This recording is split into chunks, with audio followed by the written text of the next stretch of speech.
I wonder what your default reaction to stuff is. I wonder how you react to surprises. I don't respond too well, I have to confess.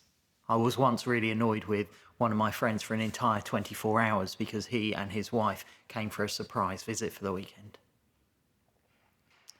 Some emotions and reactions we have to work hard at, and some others come more naturally, I think. The world in which we live often sees Christians as judgmental or hypocritical. And that is fueled by the fact that some Christians and Christian organisations seem to have a default of being judgmental and condemning. Anytime any moral issues are debated in public, anytime a new cultural fad appears, from Harry Potter to 50 Shades of Grey to Squid Games, you can find Christians condemning it and condemning all of those who enjoy it. But I do question whether this really should be the way God's people react to things, react to anything, whether this should be our default as individuals or as a church. On Sunday, we had our final service in our series on loving your church. And if you've missed any of them, you can catch up on them on our YouTube channel. The theme for that final service was, above all, love. Words written by one of Jesus' disciples, Peter, to a group of churches in modern-day Turkey. It's an important phrase, I think. Above all, love each other deeply. And it's far from unique in the Bible. The Bible repeatedly tells us that love, that committed, consistent relationships which put others first, should be our default and our priority. The way we act and react as normal. Paul, writing to the church in Corinth, says that the greatest attribute is love, and that we should do everything in love. In one of John's letters, he writes that anyone who does not love does not know God, because God is love. Jesus himself said that the greatest commands were to love the Lord your God and your neighbour as yourself.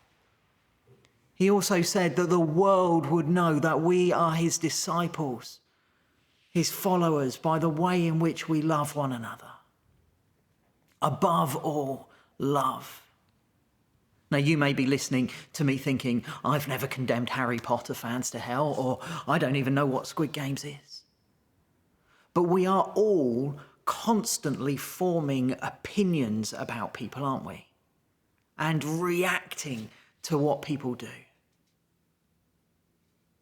What about the way we act or react to rough sleepers in our town? How we act or react when we see images of boats full of people seeking to enter our country illegally? What of how we act and react when people talk about gay marriage or abortion or assisted dying?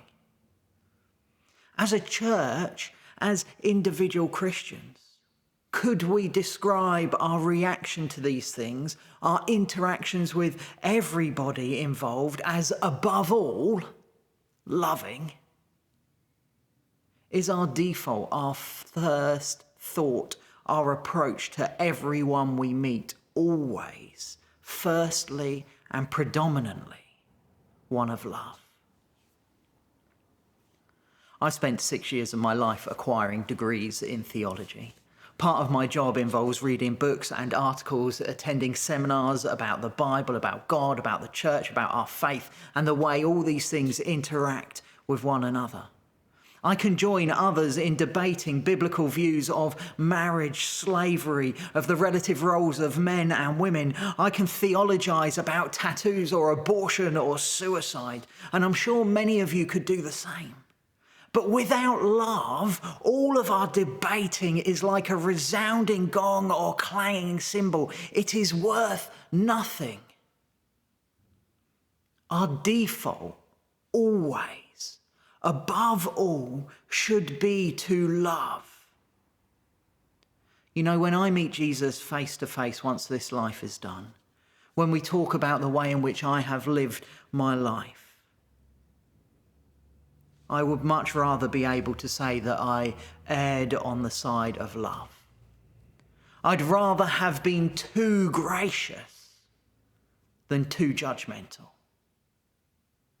Above all, I'd rather love, as the Word of God commands us to.